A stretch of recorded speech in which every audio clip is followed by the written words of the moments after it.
The Pokemon Company has clearly changed their strategy, and at this point, it's just something we need to adapt to. We started to see this at the end of the Scarlet Violet block, where Pokemon was surging and there was just no product left on shelves. And what we've seen is that they're just not reprinting booster boxes.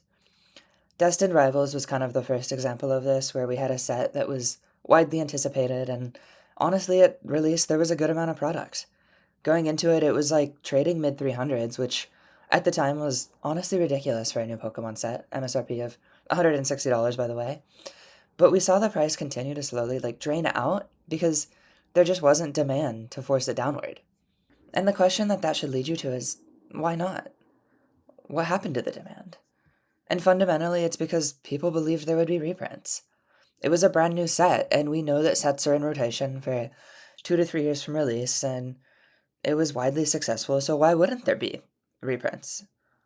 Well, the problem is that Pokemon Centers shifted their strategy, and we can see this start to kick in sort of 6 months after the set was released, when no new boxes had come out and there was no news even about new boxes, and all we saw was ancillary products. And what I mean by that, and I can sort of illustrate this with our next point, is that Pokemon Center seems intent on just shipping cardboard.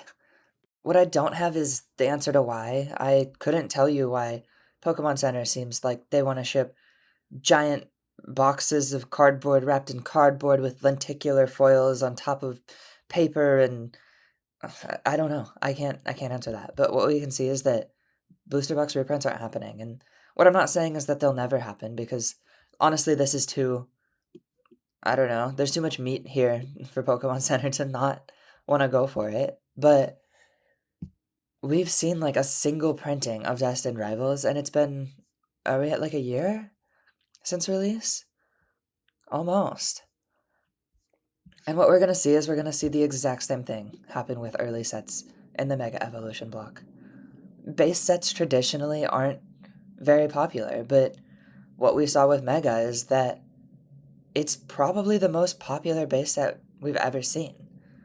The set is incredible, and honestly, the enhanced booster box dramatically drives the desirability. I don't know if anybody's looked recently, but here's some of the most recent sales for the stamped promo in a PSA 10.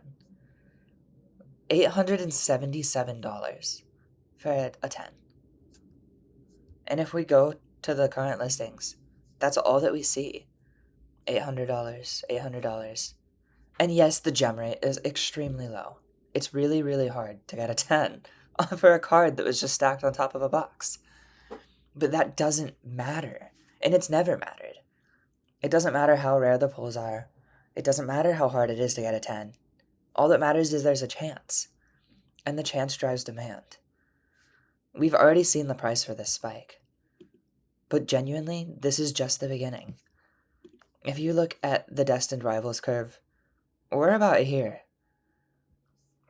And we're seeing the exact same thing, but play out even more quickly with Phantasmal.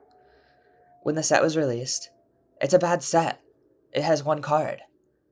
The price tanked to $200 a box, which honestly is really, really close to MSRP.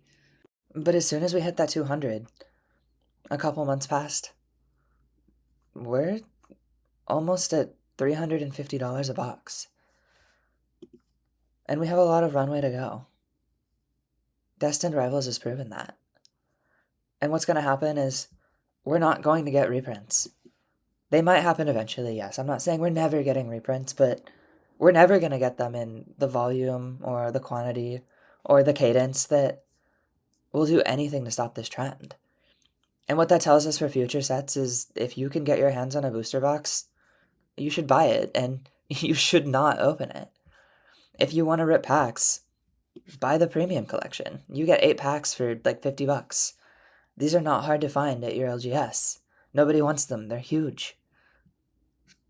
But booster boxes have always been the most investable piece of the Pokemon game, and the Pokemon Center, the Pokemon Company, rather, clearly knows. They're making the booster boxes more desirable. They're cutting the quantities. They're making them more rare. And what that pushes is graphs that look like this, which if you're running a business, is really, really good for your bottom line.